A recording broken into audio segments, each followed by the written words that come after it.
Olá, boa noite, sejam bem-vindos à nossa live Perguntas e Respostas Telemedicina na Prática. Hoje, nosso episódio de número 66. E aqui eu vou responder perguntas de colegas médicos que desejam ter mais liberdade utilizando a telemedicina no seu dia a dia. Eu sou Asdrubal César, sou médico e utilizo a telemedicina desde 2022. E vamos tirar o eco aqui, né? Quem faz ao vivo, né? Tem essas coisas, né? E hoje eu vou responder as dúvidas dos colegas médicos relacionadas à telemedicina, médico clínico geral versus médico especialista. Fique à vontade para perguntar durante a live e eu vou responder ao final. Quem está acompanhando aqui no Instagram pode vir para o canal Telemedicina na Prática e ativar lá a sua inscrição, as notificações para receber os nossos conteúdos.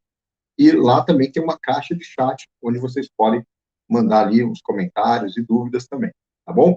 Aproveito aqui para saudar também a nossa doutora Renata, né? Já vou falar, ex-aluna do curso, né, Telemedicina na Prática, já utiliza a telemedicina no dia a dia dela, trocou aí seus plantões presenciais aí pela telemedicina, né? E também fico muito feliz quando eu vejo, né, os alunos aí tendo seus resultados, né, e compartilhando, tá? Muito obrigado, Renata. E olha só, pessoal, muitos colegas têm dúvidas se apenas o médico especialista pode oferecer serviços de telemedicina, ou se os médicos clínicos gerais também podem atuar nessa modalidade, né? E, então, vamos responder essa dúvida hoje, tá? Então, primeiro, a telemedicina é restrita apenas aos especialistas ou os médicos clínicos gerais podem praticar? Então, a resposta é o seguinte: a telemedicina é uma ferramenta da medicina, né? Então, ela pode ser praticada por todos os médicos, sejam eles especialistas em alguma área focal, clínicos gerais. Inclusive, temos, né, vários alunos médicos dentro do curso Formação Telemedicina na Prática que são clínicos gerais. Alguns são especialistas generalistas, né? Por exemplo, médicos especialistas em medicina de família, pediatras, ginecologista, e temos também especialistas focais, psiquiatras, endócrinos, temos também dermatologistas, né, dentro do curso, até temos infectologistas, né, dois dos nossos alunos são infectologistas. Então, é muito interessante, né, ver que cada especialidade pode utilizar, sim, a telemedicina com algumas peculiaridades relativas à sua especialidade, tá? Então, a telemedicina é uma excelente maneira de você expandir a sua capacidade de atender pacientes. Isso também traz mais acesso à saúde, os pacientes vão ter mais acesso a cuidados de saúde, a um cuidado especializado, tá? E vão poder ter acesso a especialistas, às vezes, que eles não têm lá na região deles, né, na cidade deles, por diversos motivos, né? O Brasil é um país de dimensões continentais, né? E a gente sabe que não é que tem falta de médicos no país, pelo contrário, a gente tem um número de médicos mais do que suficiente, inclusive, de acordo com a Organização Mundial de Saúde, temos um número suficiente de médicos por habitante, mas a gente tem sim uma má distribuição dos profissionais dentro do território nacional. E a telemedicina ajuda muito a diminuir, né, essa discrepância da distribuição, tá? Bom, outra questão é que os médicos clínicos gerais, ou médicos especialistas, por exemplo, em medicina de família, eles estão sendo bem requisitados também para empresas, né, que têm seus serviços próprios de telemedicina, né, a sua plataforma de telemedicina. E muitos estão sendo requisitados para trabalhar nessas empresas, né? Então, fique atento, né, se você é um médico clínico geral, especialista em medicina de família, pediatria, né, para as oportunidades que estão surgindo nesse novo desenho aí do mercado do trabalho médico, tá? Outra pergunta aqui, né, antes também quero saudar aqui o Marcos Pinella, que está nos acompanhando, obrigado por acompanhar aqui, e os colegas médicos que estão acompanhando aqui no Instagram. Quem quiser, pode vir aqui para o YouTube, canal Telemedicina na Prática, e se inscreva e ativa as notificações, tá? Também aproveita para dar um aviãozinho, compartilhar com quem precisa também saber mais sobre esse assunto, tá?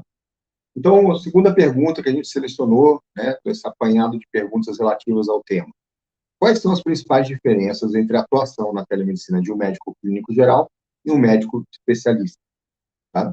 Então, um médico clínico geral, ele é um profissional que possui um conhecimento abrangente, né, diversas áreas da medicina, e ele é capaz de diagnosticar, tratar uma ampla condições médicas, né? Na telemedicina, ele pode fornecer o atendimento primário, as consultas iniciais, orientações, acompanhamento de doenças crônicas, prescrição de medicamentos, e também na teletriagem, né, que está sendo algo que está ganhando muita força dentro dos planos de saúde, das operadoras de saúde, e também eu vejo um potencial muito grande da teletriagem médica também expandir dentro do Sistema Único de Saúde, porque com a teletriagem você consegue organizar o fluxo da demanda, né, dos pacientes dentro do sistema de saúde.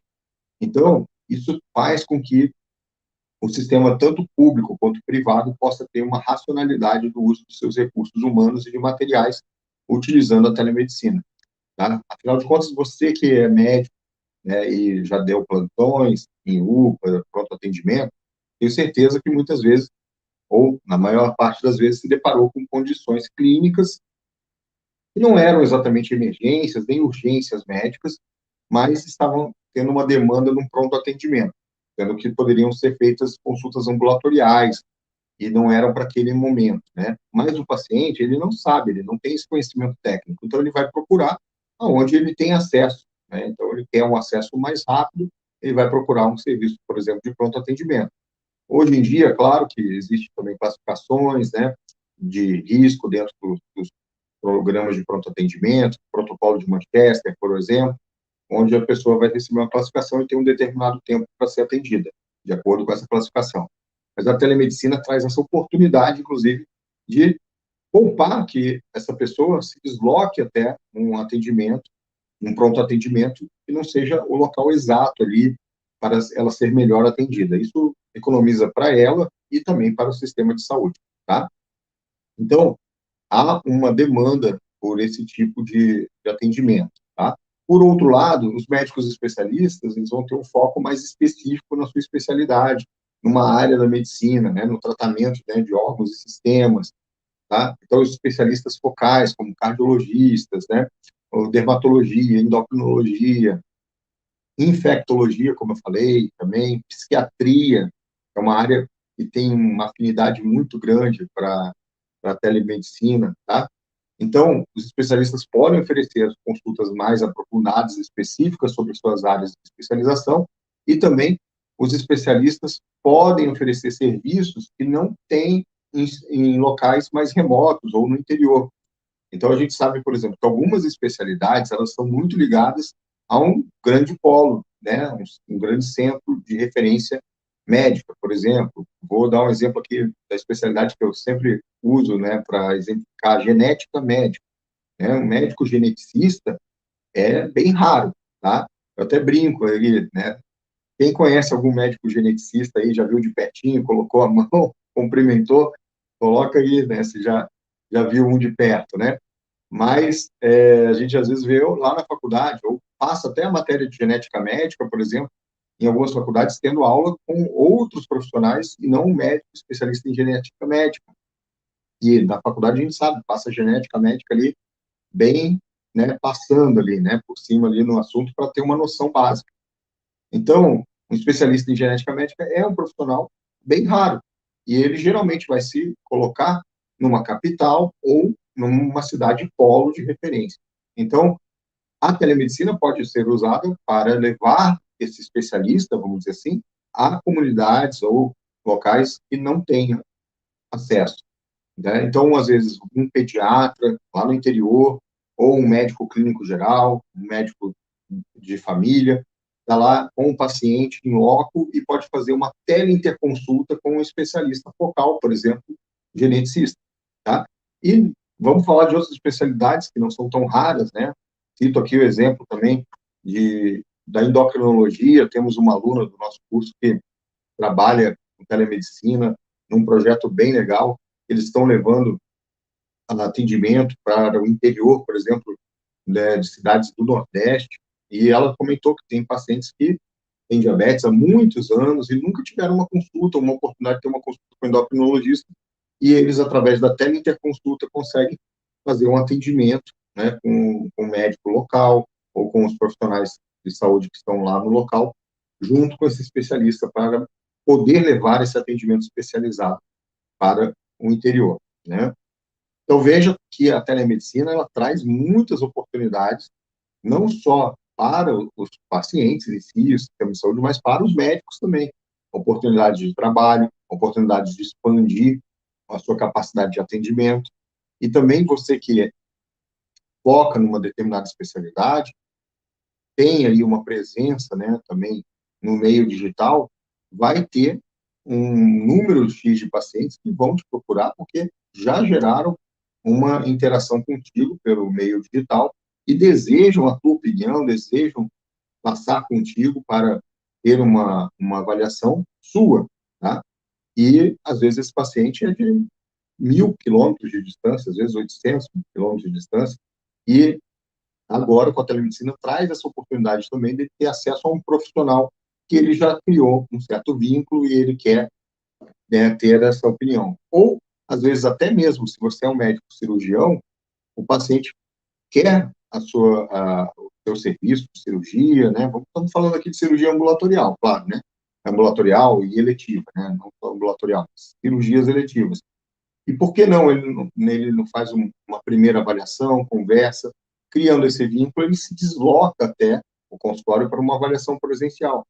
Isso também eu vejo que vai ser uma questão cada vez mais comum.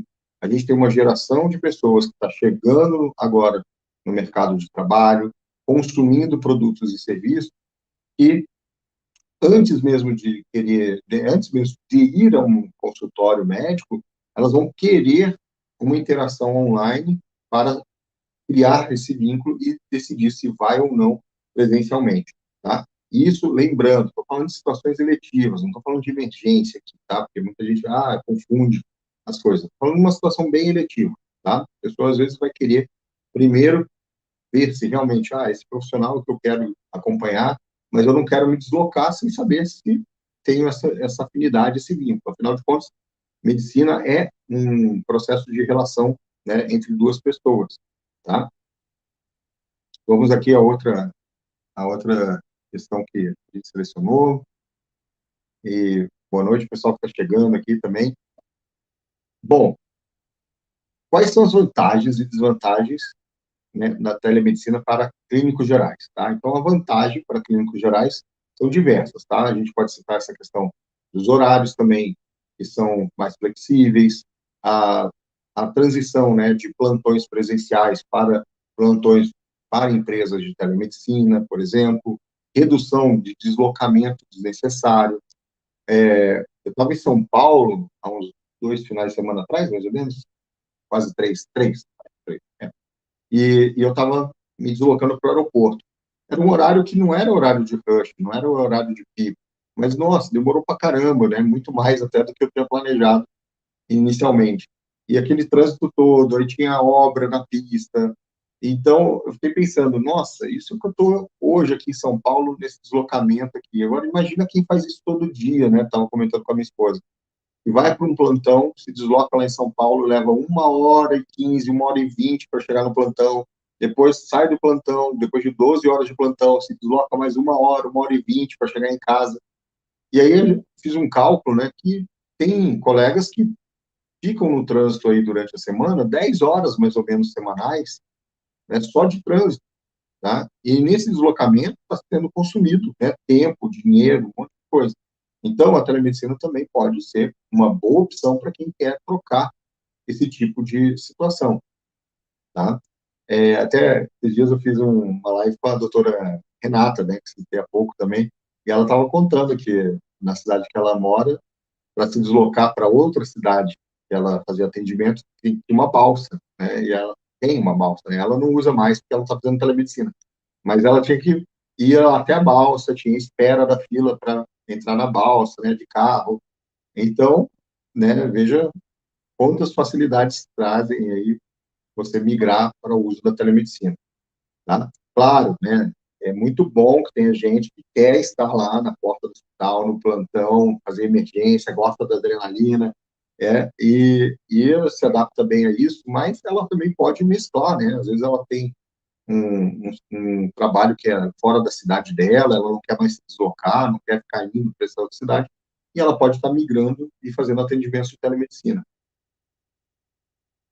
Outra pergunta que a gente fez um apanhado aqui é como o médico clínico geral pode atuar na telemedicina. Então, ele pode ter o seu consultório híbrido, né, desde atendimento particular, presencial que ele faça, até o 100% online, tá? Então, eu falo híbrido porque ele pode ter o presencial e utilizar a telemedicina como uma ferramenta dentro do seu consultório presencial, para fazer retornos, por exemplo, ou para fazer um primeiro atendimento, depois um retorno em consultório, ou para atender pacientes mesmo só por telemedicina, né? Mesmo tendo um consultório presencial.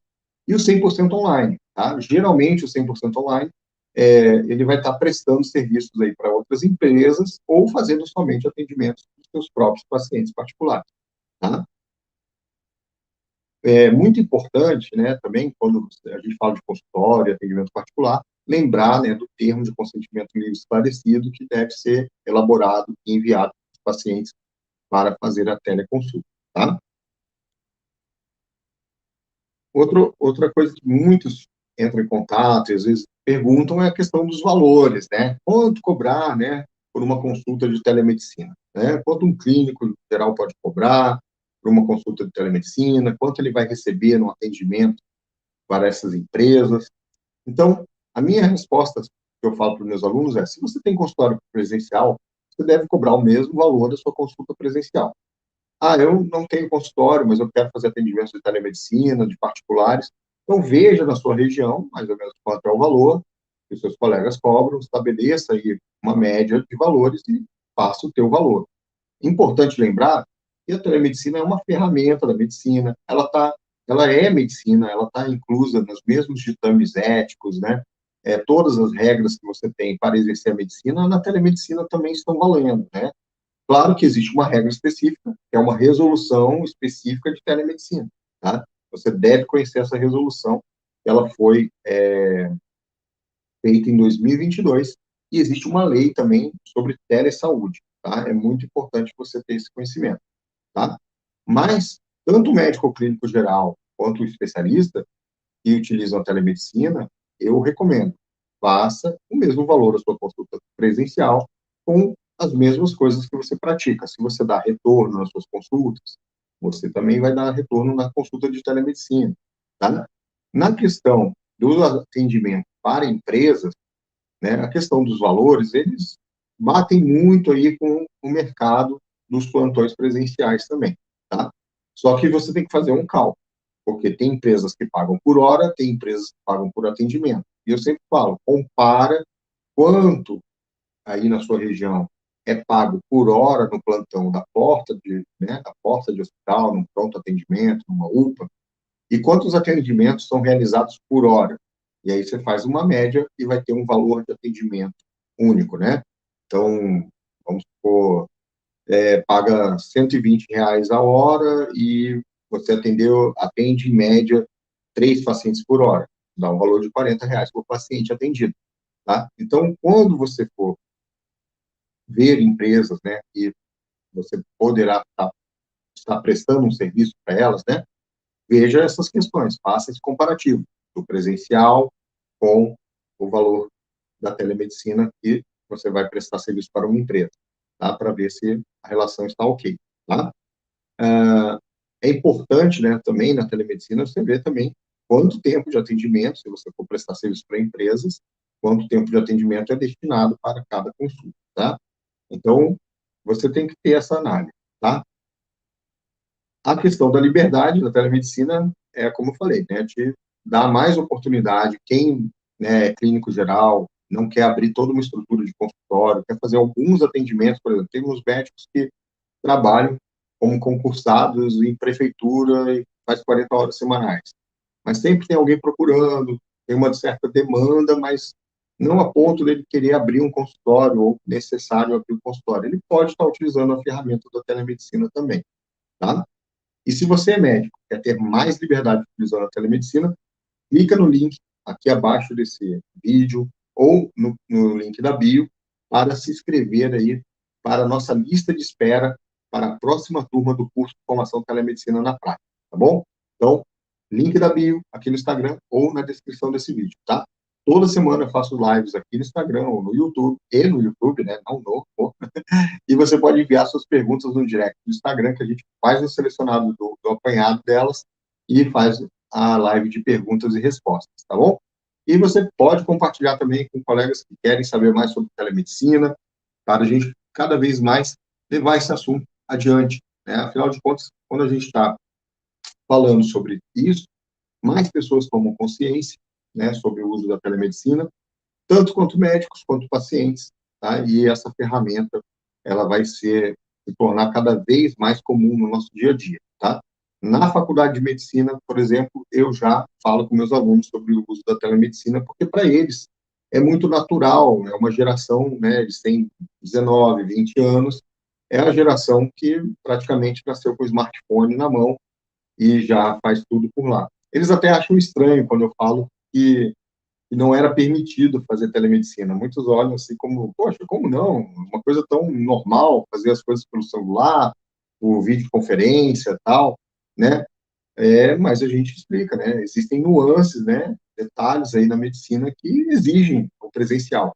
E para você fazer telemedicina, você tem que ter uma boa experiência da medicina vivida ali à beira do leito, né? Então, eu dou aula de semiologia, eu sempre falo, o lugar de aprender medicina é à beira do leito, tá? Então, você tem que ter vivência, tá? Então, muitos colegas recém-formados perguntam se pode fazer telemedicina. Pode, mas eu sempre falo, mantenha um vínculo bem maior de carga horária no presencial para você ganhar mais experiência. Isso vai te ajudar na telemedicina.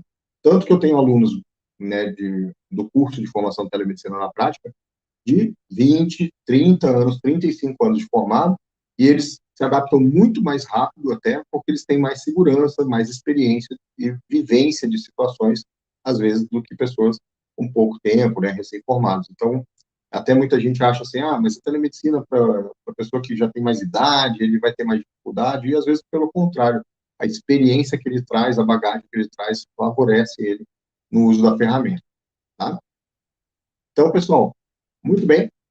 Quem está aqui no Instagram, que não conhece nosso canal Telemedicina na Prática, no YouTube, tá? Você faz a sua inscrição e ativa as notificações. Compartilha com quem precisa saber mais sobre telemedicina. Uma boa noite para vocês e até a nossa próxima live. Em breve vamos estar fazendo mais uma. Toda semana, em média, faço 2 lives, tá? E sempre nas segundas-feiras tem a live de perguntas e respostas, tá? Um grande abraço e até breve.